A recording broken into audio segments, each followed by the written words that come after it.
So we're out in the agroforestry field today to tell you a little bit more about this amazing trial we've got going on here. So we're trialling a type of agroforestry known as alley cropping, which is where we have production trees like these every 24 metres through the field in these really amazing 6-metre wildflower margins, which as you can see are doing phenomenally well and providing an amazing haven for all different types of invertebrates, mammals and birds through this spring already. So the reason we're looking at this is that we would like to see what this type of system really can deliver for our farm, and this is in terms of its carbon capture. So as the trees grow and also as they sequester below ground in these permanent vegetation strips. In terms of the biodiversity impacts, so these are havens for invertebrates and potentially how that could impact our IPM on the rest of our field, which is still in arable cropping. And on our field economics, we need to know how this works for our business and where these end products end up fitting into our supply chain. So in this field we've got 3 different types of trees. So these ones here are our apple trees, of which we've got 13 varieties, and these are going off to produce apple juice when they are in a few years fully grown and producing lovely apples. We have also got rows of shelter belt trees, which are native broadleaf trees of 6 different species.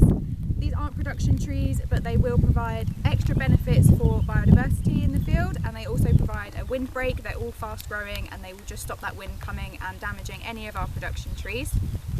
And then we've also got a type of hazel known as a cobnut, which we've got 3 varieties, which produces a special type of hazel known as the cobnut, which will be going off for pressing to produce cobnut oil, which will complement our existing production of rapeseed oil.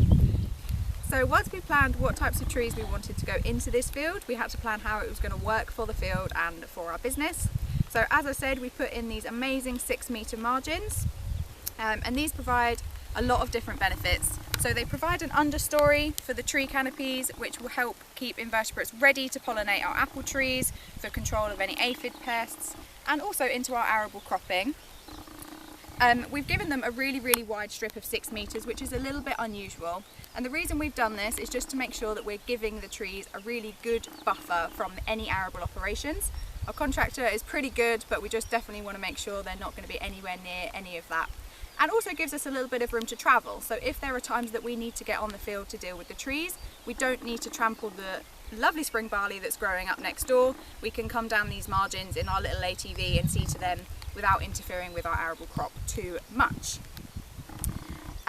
So to give the trees the best start, we have planted them in late winter, unfortunately, due to the mild winter, not being able to lift them, but we planted them with compost underneath, with some root grow to help kickstart the fungal communities, and we have topped them with an amazing lot of wood chip, which actually came off of our hedges from our winter management around the farm, so really great to keep that in a looped system. Now the wood chip is just going to be really helpful for keeping any moisture down by the trees, which has been particularly dry, but we are very thankful to have some rain today to give them a little drink.